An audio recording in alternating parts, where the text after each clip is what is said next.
Olá, boa noite. Acidente na BR-040 deixa 4 mortos e 1 ferido.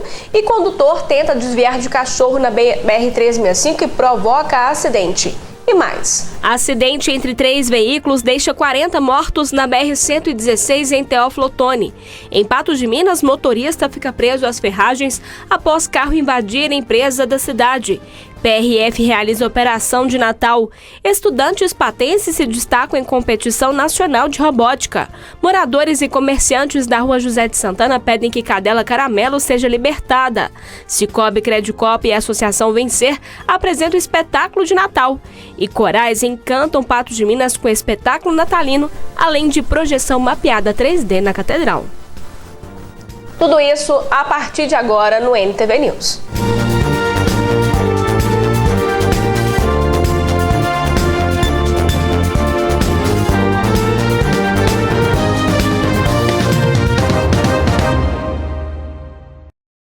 Um grave acidente foi registrado hoje pela manhã na BR-040, próximo à cidade de Paracatu.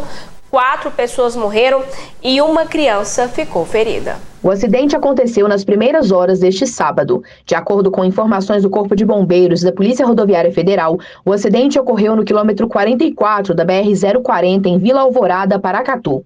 O carro, com placas de Brasília, teria invadido a contramão por motivos ainda desconhecidos.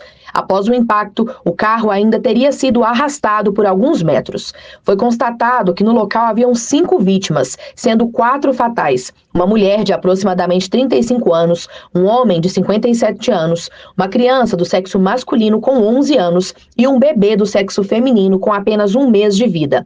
E um menino de 5 anos em estado grave, preso às ferragens. A criança foi retirada do local e conduzida pelo SAMU ao pronto-socorro. Um cão da família que estava no veículo também veio a óbito. A perícia esteve no local e os corpos foram encaminhados para o IML de Paracatu. E ontem à noite, um motorista tentou desviar de um cachorro e colidiu com uma caminhonete na BR-365, próximo a Guimarães.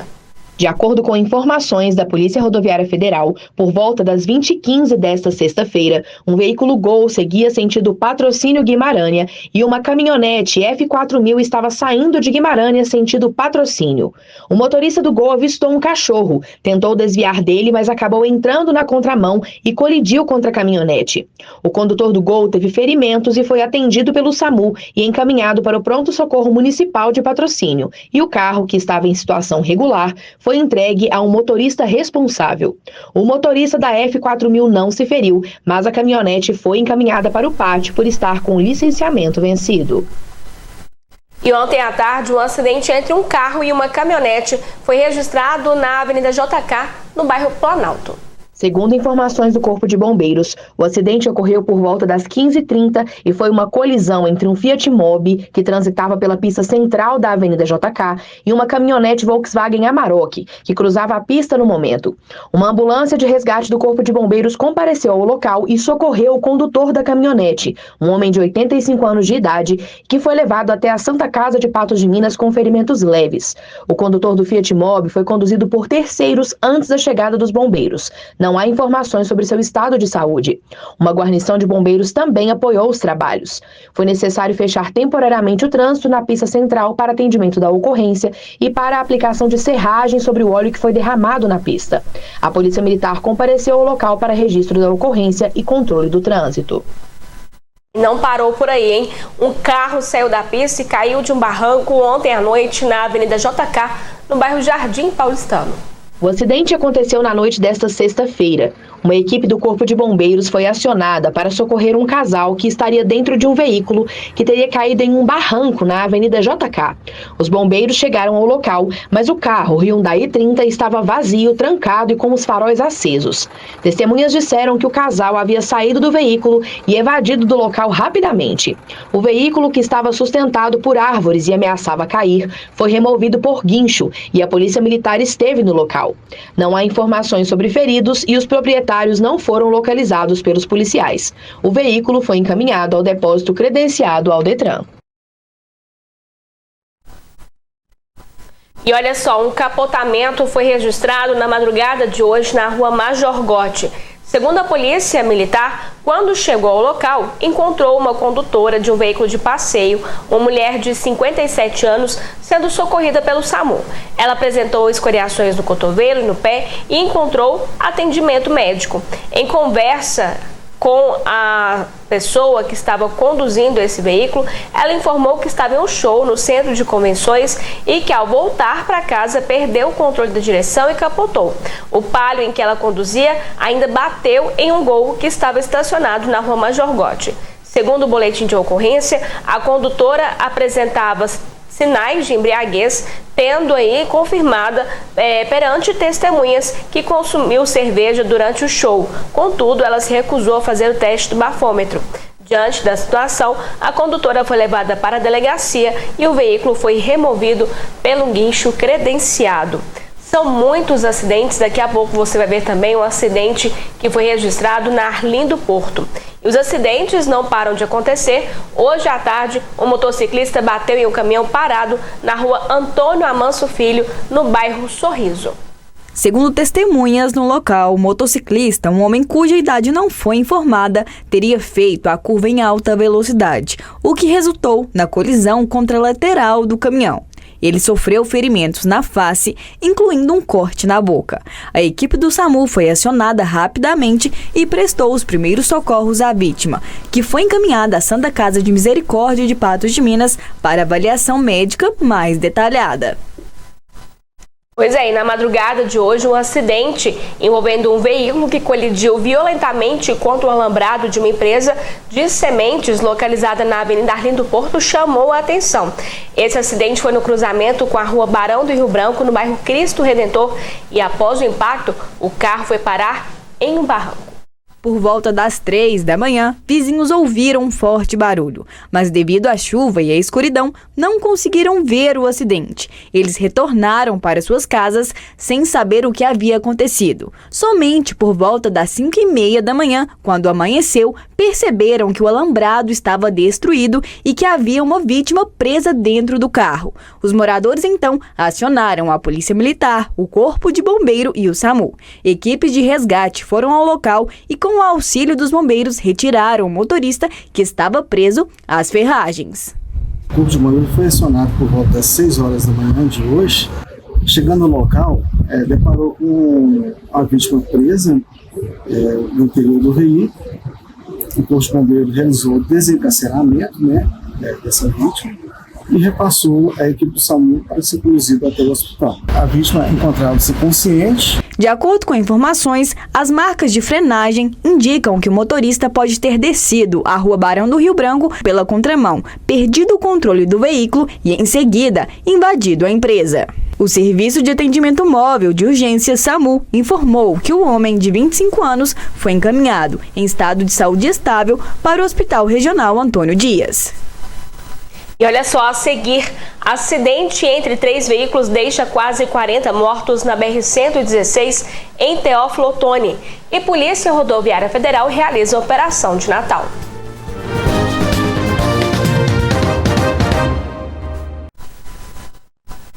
Um grave acidente foi registrado na madrugada de hoje na BR-116 em Teófilo Otoni. De acordo com a Polícia Rodoviária Federal, o acidente envolveu um ônibus de viagem interestadual, uma carreta que transportava pedra de granito e um automóvel. Informações preliminares e vestígios no local demonstram que possivelmente um grande bloco de granito se soltou da carroceria da carreta e atingiu o ônibus, que seguia na rodovia em sentido contrário. Logo após o impacto da pedra com o ônibus, ocorreu um grande incêndio no veículo que transportava vários passageiros. Na sequência, um automóvel se chocou na traseira da carreta, que transportava a pedra que se soltou, e 3 ocupantes do veículo foram socorridos com lesões graves. Devido à gravidade da ocorrência e ao incêndio que destruiu totalmente o ônibus, as equipes da Polícia Rodoviária Federal, juntamente com o Corpo de Bombeiros e o SAMU, que atuaram como socorristas no local, localizaram diversos corpos, mas o incêndio dificulta a identificação das vítimas. Ainda de acordo com a PRF, a maior parte das mortes foi causada pelo incêndio do ônibus. O ônibus da empresa Entran saiu de São Paulo na sexta-feira por volta das 7 horas do terminal rodoviário Tietê e tinha como destino Vitória da Conquista, Bahia, um trajeto de aproximadamente 1.500 quilômetros. Em nota, a empresa lamentou o acidente, disse que está colaborando na investigação da causa do acidente e que está empenhando o máximo esforço para auxiliar as pessoas envolvidas e seus familiares, oferecendo e providenciando todo o apoio necessário, inclusive acompanhamento psicológico. Por meio das redes sociais, o governador Romeu Zema ressaltou que as forças de segurança do estado trabalham sem interrupção para agilizar o atendimento no local e prestou condolências. Abre aspas. Toda a minha solidariedade aos familiares e amigos. Estamos trabalhando para que as famílias das vítimas sejam acolhidas para enfrentar de forma mais humanizada possível essa tragédia às vésperas do Natal, uma data tão significativa para todos. Fecha aspas, disse o governador de Minas Gerais. A Fundação Hospitalar de Minas Gerais ativou o plano de atendimento a múltiplas vítimas no Hospital João 23, em Belo Horizonte. O plano é aplicado em caso de grandes desastres, quando a equipe se prepara para receber um volume maior de pacientes ao mesmo tempo. O governo de São Paulo ofereceu agentes da Superintendência da Polícia Técnico-Científica e do Instituto de Identificação para ajudar na identificação dos mortos. Outra informação é de que no trecho da rodovia onde ocorreu o acidente, havia um radar que limitava a velocidade dos veículos a 60 km por hora. Este e outros radares foram removidos recentemente desta parte da BR-116 por estarem com a documentação vencida. De acordo com o DENIT, novos radares serão colocados nos mesmos locais em 2025, com uma nova empresa responsável pela instalação.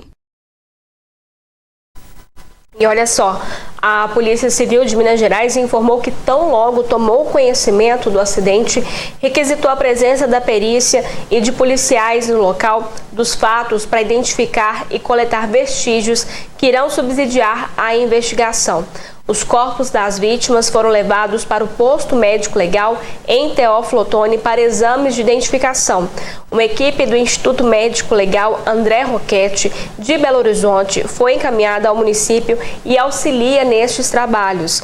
E também a Polícia Civil esclareceu que todos os corpos serão levados para o IML da capital mineira para exames e posterior liberação às famílias. E ressaltou que o total de óbitos só será definido a partir da identificação de todas as vítimas. A gente segue em frente aqui no jornal com muita informação e devido aos feriados de fim de ano, acompanhados aí do período de férias, as rodovias mineiras e aqui na nossa região recebem um fluxo maior ainda de veículos. Se você vai pegar a estrada, é bom ficar atento aí às dicas da Polícia Rodoviária Federal. Natal é uma data marcada pela união de familiares e amigos que se juntam para celebrar o momento que é tão especial. Consequentemente, muitas pessoas acabam pegando a estrada, o que aumenta o fluxo de veículos pela região. Pensando nisso, a PRF estará atuando ativamente na segurança dessas rodovias. A Polícia Rodoviária Federal deflagrou, inclusive no primeiro minuto dessa sexta-feira, dia 20 de dezembro, a Operação Natal, que é aquela com a qual nós estamos preocupados com a segurança dos motoristas que vão pegar a rodovia agora por ocasião das festividades do final de ano, em especial Natal e Ano Novo. Embora a data mesmo, dia 25, caia no meio da semana, a gente não descarta a possibilidade de haver pessoas que vão poder se deslocar, até porque é um período que coincide já com férias escolares, né? Esperamos que seja um movimento um pouco menor do que dos anos anteriores, justamente pela posição da data no calendário. Mas ainda assim, a gente não ignora que pode haver aí um aumento do fluxo de veículos. Com base nisso, nós estamos com equipes de reforço convocadas aí para todo o período, né? Durante aí o Natal, o Réveillon, a semana que vem que se sucede, os finais de semana, que a gente sabe que temos muitas chácaras aqui em volta, onde o pessoal gosta de ir, e lamentavelmente o pessoal lá bebe muito e assume o volante, né? E nada contra quem bebe, mas o problema é dirigir logo em seguida. Então o objetivo é coibir esse tipo de conduta, levar inclusive as pessoas a refletir se há necessidade disso, né? É essencial para a segurança de cada um dirigir conforme manda as leis de trânsito e não cometer nenhum tipo de infração. As equipes estarão se deslocando por todo o trecho aí com as viaturas, inclusive aqueles que precisarem de algum auxílio, né? Pode pedir, solicitar uma parada da viatura, solicitar que o PRF pare lá e dê uma assistência, mas haverá mesmo a fiscalização para coibir os acidentes. Estaremos averiguando aí a condição da documentação dos veículos, até porque a documentação é fundamental, inclusive, para coibir outros crimes. E os nossos objetivos maiores são coibir aquelas manobras que resultam em acidentes, inclusive os acidentes mais letais, que é o excesso de velocidade. Para isso teremos o radar aqui funcionando no nosso trecho e também evitar que as pessoas realizem as ultrapassagens em faixa contínua. Então, por isso, as viaturas deslocando aí ao longo de todo o trecho. Além disso, é claro, o motorista vai ser convidado a parar para ser fiscalizado, né? Não só olharemos a documentação, como também todo mundo vai soprar o etilômetro, porque a nossa preocupação essa época do ano também recai sobre o abuso até do uso das substâncias, né, de álcool e de outras substâncias aí que comprometem os reflexos do motorista. Alguns trechos merecem uma atenção maior por parte do condutor. Ao longo de toda a 365 aí, nós sabemos determinados locais que tem retas, o que acaba convidando o motorista aí a acelerar um pouquinho. Não caia nessa tentação, não abuse da velocidade. Inclusive, nós tivemos aí no dezembro, desde o início de dezembro até agora, alguns relatos de acidentes justamente nas retas, né? E claro, o problema da ultrapassagem, ele incide mais nas regiões onde nós temos uma pista mais sinuosa aqui. Quem sai de Patos de Minas em direção a 040 ali nesses primeiros quilômetros, né, até chegar ali por volta ali do posto Paraty, e quem sai de Patos e vai sentido Uberlândia ali, Patrocínio, é a serrinha que nós temos aqui também nos nossos primeiros quilômetros. O relevo é mais sinuoso, por isso a rodovia tem as suas voltas. Então o que a gente pede ao motorista é, primeiro, programe a sua viagem, seja para onde você for, né? Retire a ansiedade da bagagem, coloque paciência e saiba que nesses primeiros trechos aí, dentro da sua programação, você vai andar um pouquinho mais devagar mesmo, o que não é problema se você tiver feito uma boa programação. Esse é o primeiro fim do ano em que os pedágios da BR-365 estão funcionando. Isso também é um fator que traz mais segurança aos motoristas. O que foi feito até então pela concessionária, com o reforço de sinalização, né, e a própria presença também dos agentes da concessionária na rodovia, os carrinhos de apoio, tudo isso ajuda, colabora, né, para o nosso trânsito, para que ele fique um pouco mais seguro. E qualquer ganho nesse sentido, ele é muito válido. O que a gente pede ao motorista também é a compreensão de que a mera existência do pedágio, né, ou o simples fato de você pagar para que a rodovia esteja em boas condições, ou eventualmente até um reparo que seja feito, ele seja feito mais rápido, mais imediato, isso não é a solução para todos os males, né? Então há que ter essa consciência também. Nesta semana, o ministro da Justiça editou portaria que fala sobre a participação da PRF em operações conjuntas com órgãos de segurança. A partir de agora, existirão algumas regras, como, por exemplo, o fato de que a PRF não poderá exercer competências exclusivas das polícias judiciárias como investigar crimes, função que cabe apenas à Polícia Federal e à Polícia Civil, de acordo com a Constituição Federal. A gente recebe a notícia com muita tranquilidade, até um pouco de felicidade também, porque a gente confia que o governo analisa os dados estatísticos de que dispõe e ele tem que focar, né, em determinadas políticas e não em outras. Temos uma expectativa aí de um crescimento econômico no qual as rodovias voltam a ficar com mais circulação de veículos, então há uma maior necessidade de concentrar os esforços justamente na fiscalização de trânsito, mas isso não significa que estamos deixando de lado a fiscalização de segurança pública, porque toda vez que um veículo é parado, automaticamente é olhado naquele veículo condições, como por exemplo, se não é um veículo roubado, se ali dentro não estão pessoas com mandado de segurança aberto, se há o transporte de drogas e de armas. Então, dentro dessa concepção de que haverá uma concentração maior na fiscalização de trânsito, a gente sabe que isso não deixa em segundo plano a segurança pública. É verdade. E olha só, o Corpo de Bombeiros realizou nesta semana a Operação Alerta Vermelho Natal. O objetivo é reforçar a segurança e a prevenção a incêndios e pânico em centros comerciais envolvendo as compras natalinas, além de prevenir possíveis emergências que possam vir a envolver aglomeração de grande público nas festividades de Natal em toda a região do Alto Paranaíba. A operação contou com ações de vistoria de fiscalização relativas ao Serviço de Segurança contra Incêndio e Pânico. Foram adotadas ações de fiscalização e de orientação para garantir a proteção da população, principalmente nas áreas de maior risco. Depois do intervalo, estudantes patenses se destacam em competição nacional de robótica.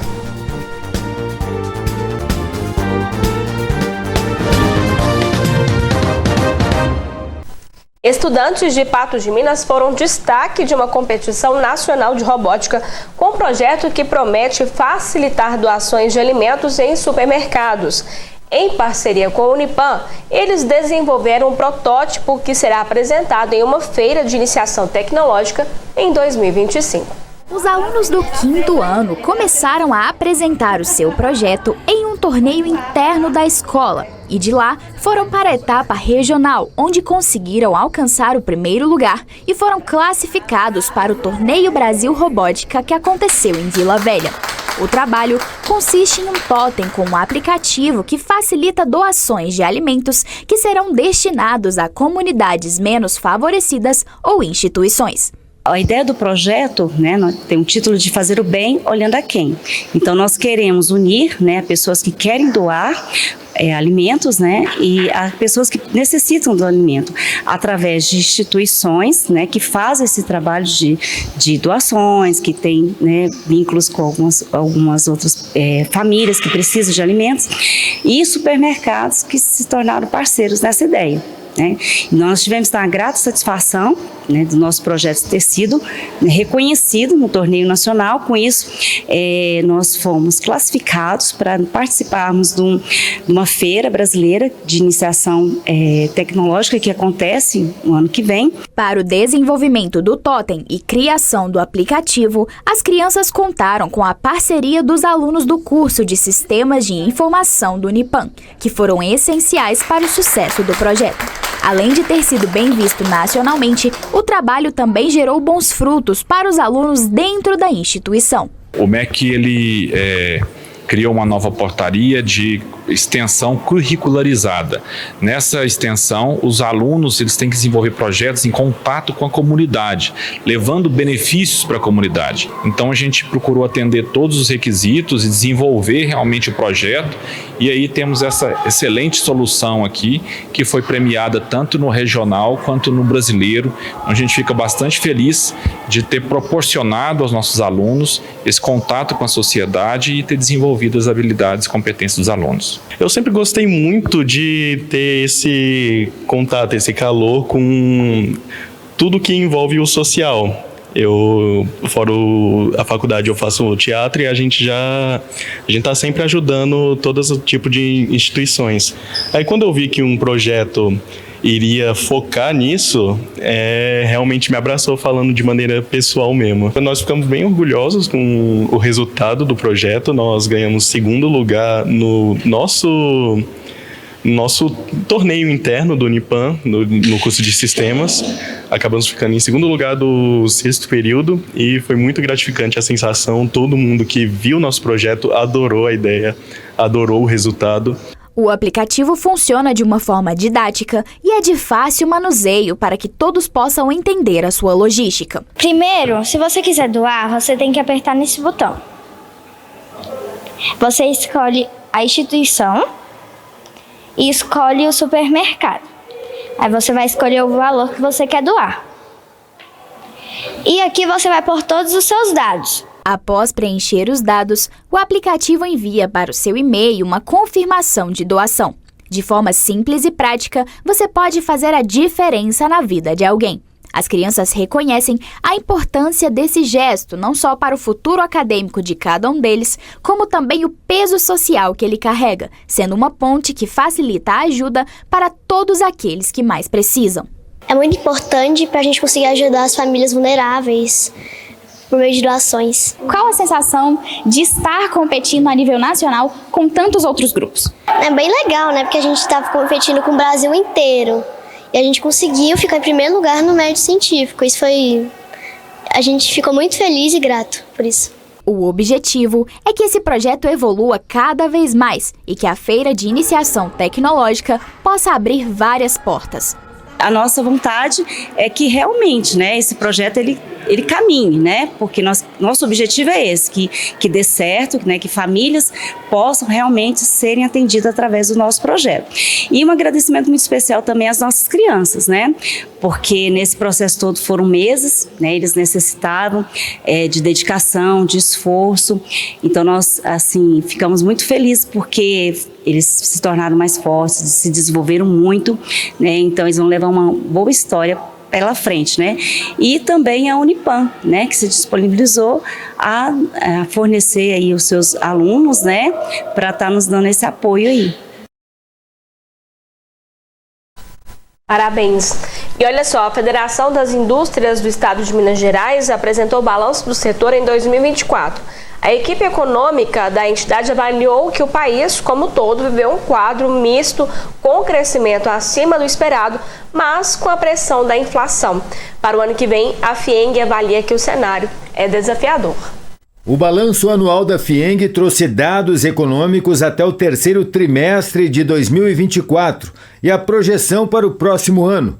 O PIB industrial aumentou 4,2% no período, com resultado positivo em setores importantes, como o extrativo, que inclui a mineração, energia e saneamento, construção e a indústria de transformação. Para 2025, a projeção de desaceleração da economia, tanto no Brasil quanto em Minas Gerais. De acordo com a análise da FIENG, o cenário de perda da credibilidade fiscal com movimentos inflacionários é um fator de risco. Como o setor faz projeções de longo prazo, a alta taxa de juros impacta na decisão sobre o investimento e a perspectiva não é otimista. Então, já em março, provavelmente teremos juros acima de 14%, e isso é muito restritivo e deve afetar a economia como toda e principalmente a indústria. A indústria empregou mais de 20 milhões de pessoas no Brasil até o terceiro trimestre deste ano.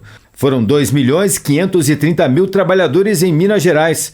O presidente da FIENG diz, no entanto, que há escassez de mão de obra qualificada para o setor.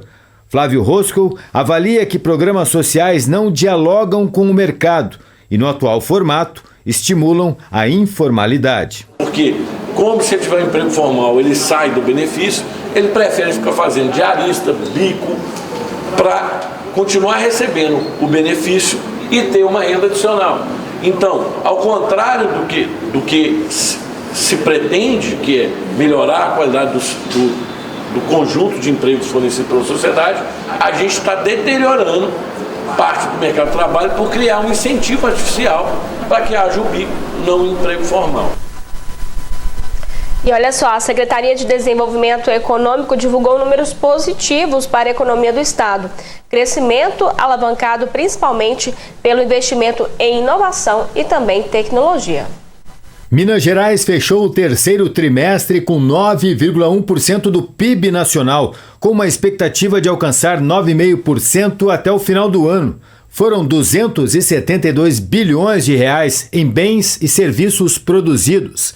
O programa Minas Livre para Crescer incentiva a adesão de mais municípios à Lei de Liberdade Econômica. O melhor ambiente de negócios atrai mais empresas que investem no Estado.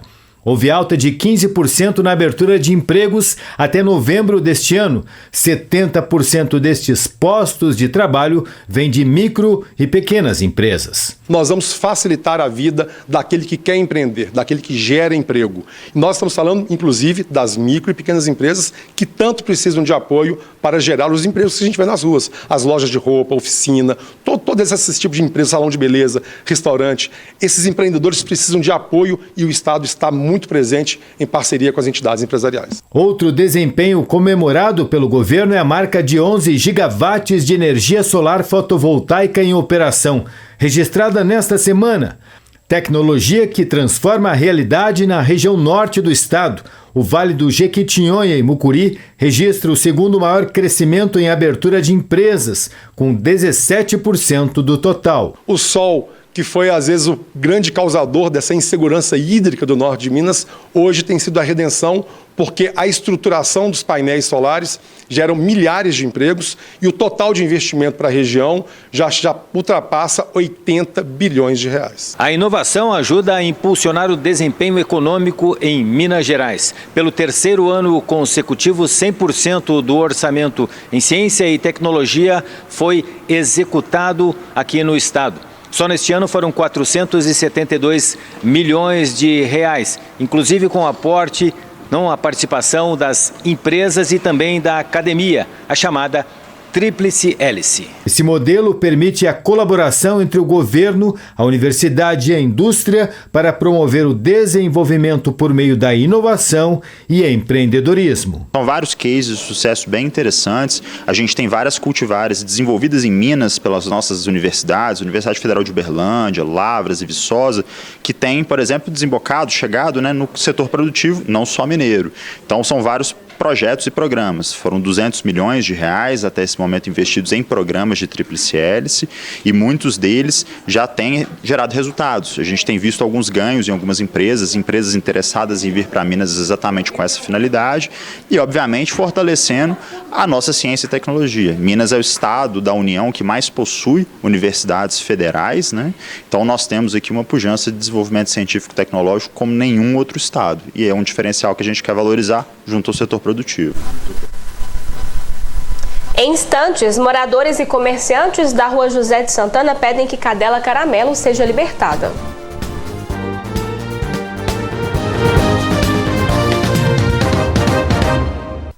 Essa semana nós mostramos que uma jovem foi atacada por um cachorro vira-lata caramelo no centro da cidade. Depois de denúncias, o animal, que é uma cadela, foi capturado e levado para o Centro de Controle de Zoonoses. Mas moradores e comerciantes da Rua José de Santana afirmam conhecer a cadela e negam que ela seja perigosa. A vítima relatou que foi atacada por um vira-lata caramelo que seguia a Carreta da Alegria na Avenida Getúlio Vargas na noite desta quarta-feira. Quando chegou ao Hospital Regional Antônio Dias, a vítima descobriu que outras pessoas também haviam sido atacadas. Nesta sexta-feira, o Corpo de Bombeiros encontrou o animal que seria o autor dos ataques e ele foi encaminhado para o Centro de Zoonoses. Diante da apreensão da cadela, uma moradora da Rua José de Santana entrou em contato com o jornalismo da NTV, alegando que a cadela apreendida não seria o animal responsável pelos ataques. É difícil falar da princesa sem se emocionar.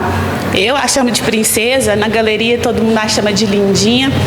Ela sempre fica aqui no centro, aqui na rua, na praça da antiga rodoviária. Ela dorme o dia inteiro na galeria da praça da antiga rodoviária, e ela é uma cachorra muito dócil. Ela convive muito bem. Ela sempre apareceu aqui com desenhos no pelo de gilete, quer dizer, um cão raivoso não deixaria ninguém fazer isso. Ela dorme além da galeria, ela dorme dentro da galeria, ela dorme nas lojas aqui do centro, da rua. Quer dizer, um cão raivoso, nenhum lojista iria permitir que ela fizesse isso, né? Patrícia questiona a comprovação de que a cadela apreendida foi a mesma que teria atacado os pedestres. Como ela não tem poder de fala, eu só queria saber qual o critério que usaram.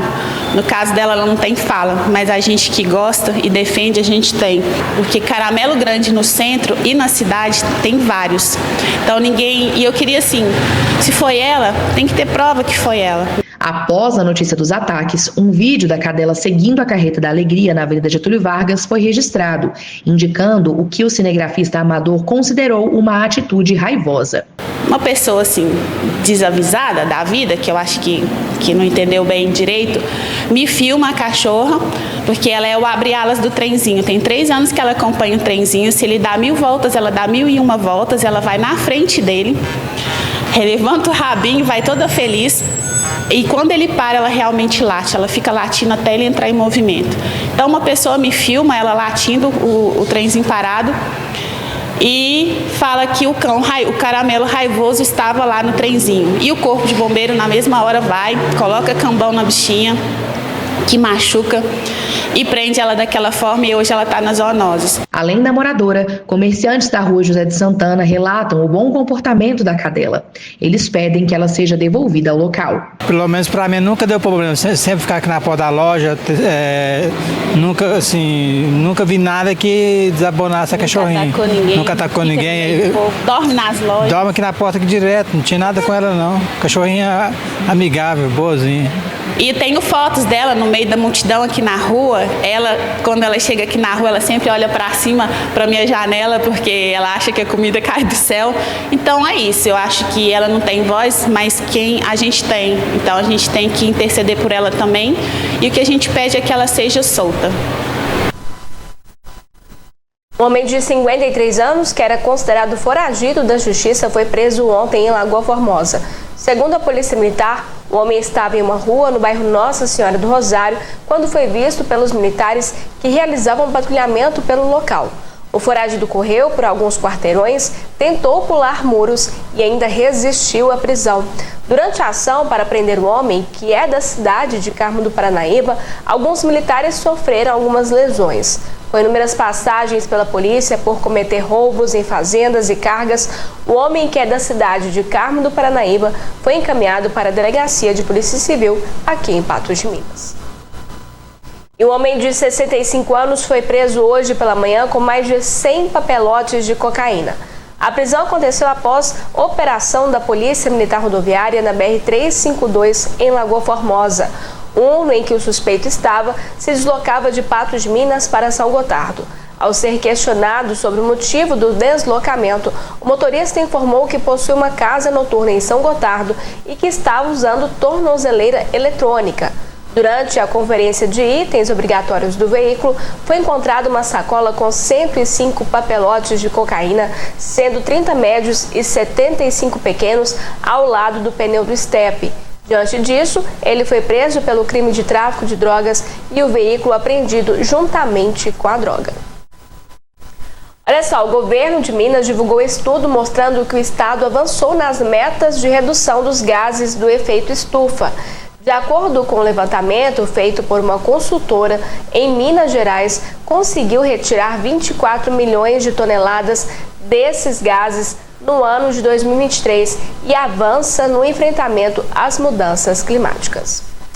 Depois do intervalo, a gente tem mais informações sobre espetáculos em relação ao renascer natalino e a apresentação também de o grupo Vencer.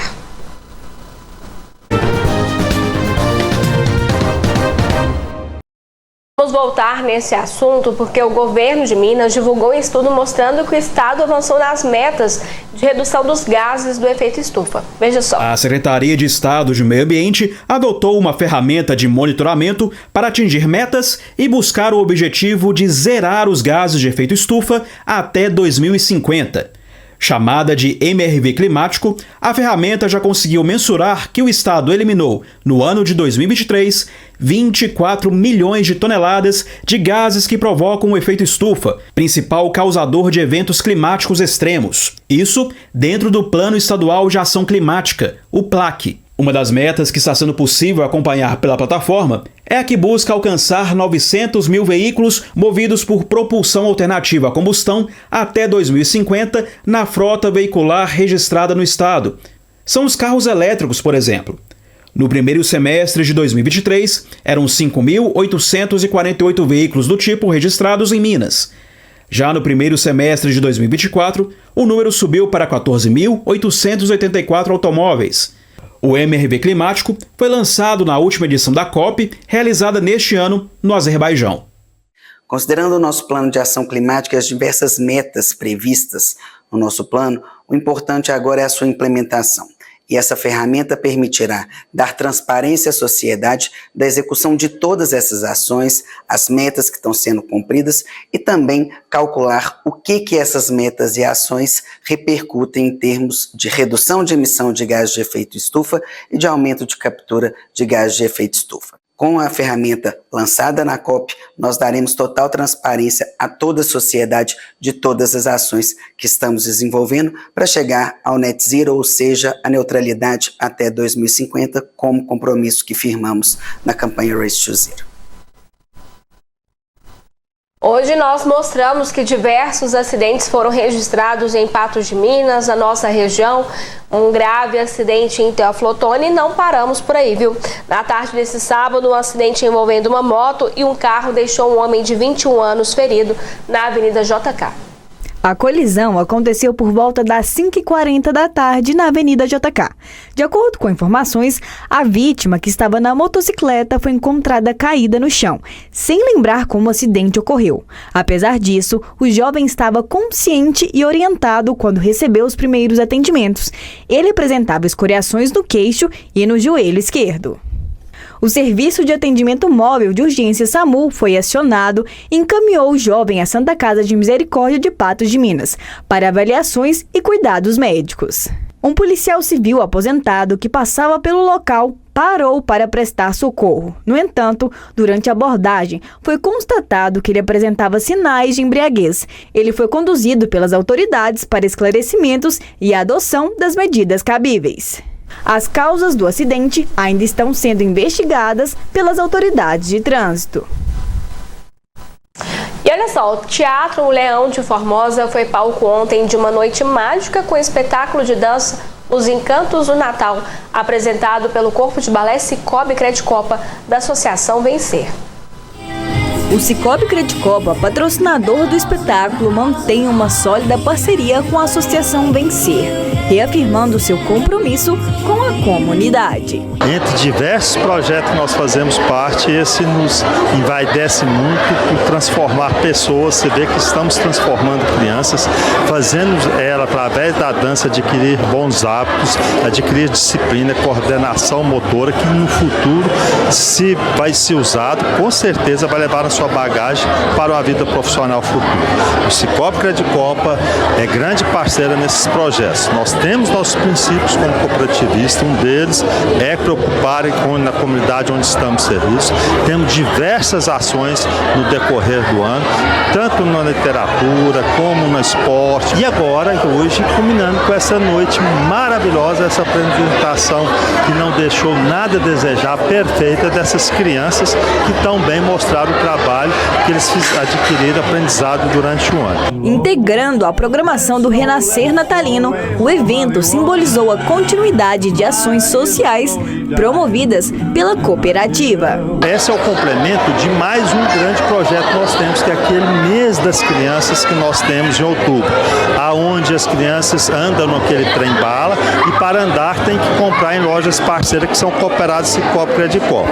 E essas lojas, para ter um ingresso para fornecer aos seus clientes, aos fregueses, ela tem que adquirir através de uma doação para o Instituto Vencer, para a Associação Vencer, aonde mantém parte de toda essa estrutura que está sendo apresentada agora. O Cicobi Credicopa, no primeiro momento, fez a reforma da sala de dança, colocou o linóleo, que é o piso, nós colocamos os espelhos, as barras, todo o equipamento de som, a vestimenta das crianças, e agora, através da renda deste projeto, é que dá sustentabilidade. Então a coisa se completa com a outra de uma maneira muito fácil.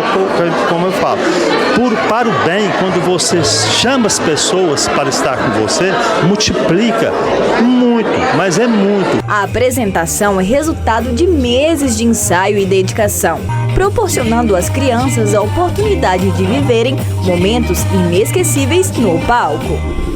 Eu estou há muitos anos, trabalhando nessa área como professora, diretora de espetáculos, produtora. Então, para mim, cada espetáculo, por mais que eu já vi isso aí há quase 20 anos na minha vida, sempre é um espetáculo novo, E os alunos da Associação Vencer, a gente vê essa evolução que eles tiveram de um ano para o outro. É o segundo espetáculo que a gente realiza. Então, você já vê aquela outra cabeça, outra maturidade das crianças. Então, a gente fica muito feliz e muito orgulhoso de ver que o trabalho está dando certo, que o trabalho está fluindo e que isso vai trazer para eles bons resultados aí no futuro. O que eu mais gosto de dançar é balé. Mas aí, a gente começa a dançar, a gente nem percebe. O projeto transforma a vida das crianças, ajudando no desenvolvimento da confiança, disciplina e na realização de sonhos. As crianças se esforçaram muito, dedicaram bastante. Foi uma semana assim de muitos treinos para eles, né? Então assim a gente fica com o coração assim quentinho de ver o belo espetáculo que eles apresentaram. A iniciativa reforça o papel da Associação Vencer na promoção da inclusão social e na oferta de oportunidades que transformam a vida das crianças, mostrando o impacto positivo do projeto na comunidade.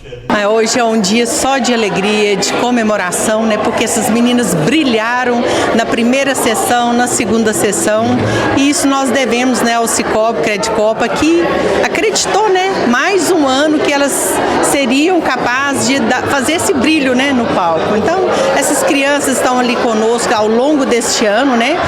Claro, tem crianças ali que estão mais de ano lá conosco, mas esse ano elas se focaram, né, para que esse espetáculo brilhasse, né, para que toda a população pudesse assistir.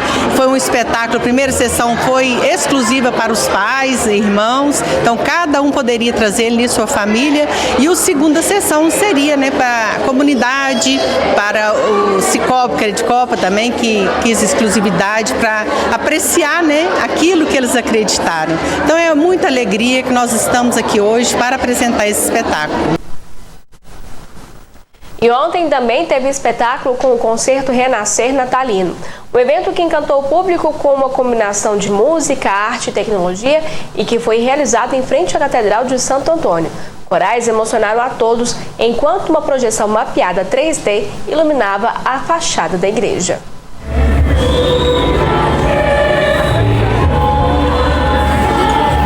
Na noite de 20 de dezembro de 2024, Patos de Minas se iluminou com a magia do Natal, trazendo à cidade um espetáculo imperdível, o concerto Renascer Natalino. Realizado em frente à Catedral de Santo Antônio, o evento encantou o público com uma fusão única de música, arte e tecnologia. A projeção é uma atração muito querida do Renascer Natalino. Quando a gente fez o primeiro Renascer, foi um momento muito emocionante, porque estava pós-pandemia, a gente passou os nomes dos patentes que haviam falecido, então a atração com a carga emocional muito forte. E aí esse é o 4º ano, o ano passado a gente não fez na Catedral, estamos de volta e presenteados, né, com a apresentação do Coral Voz e Coral Juvenil do Conservatório, junto com a projeção. Promovido pela CEMIG Energia, o concerto reuniu os corais Vozes e Coral Juvenil do Conservatório Municipal de Patos de Minas, que, sob a regência de Sérgio Cunha e Márcia Soares, apresentaram um repertório emocionante.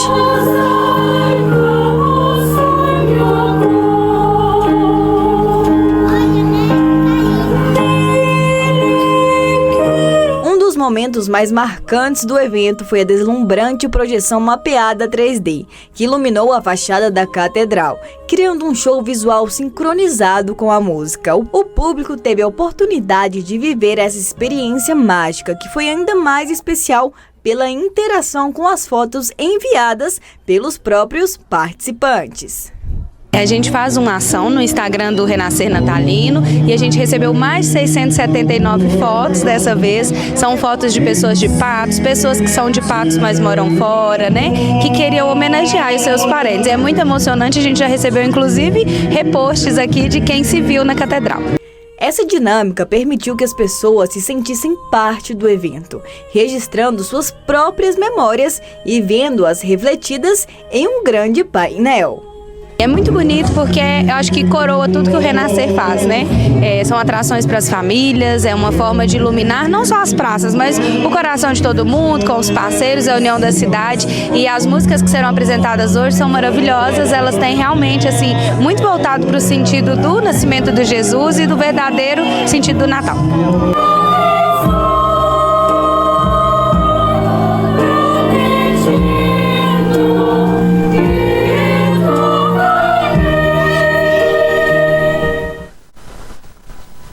Verdade. verdadeiro espetáculo, né? Ontem nós recebemos aqui no programa Gui Boaventura o Sérgio Cunha com os corais, com a Edna Barbosa também, que foi convidada para participação aqui na NTV, e a gente pôde deliciar um pouco do que foi apresentado ontem na Catedral, um verdadeiro show.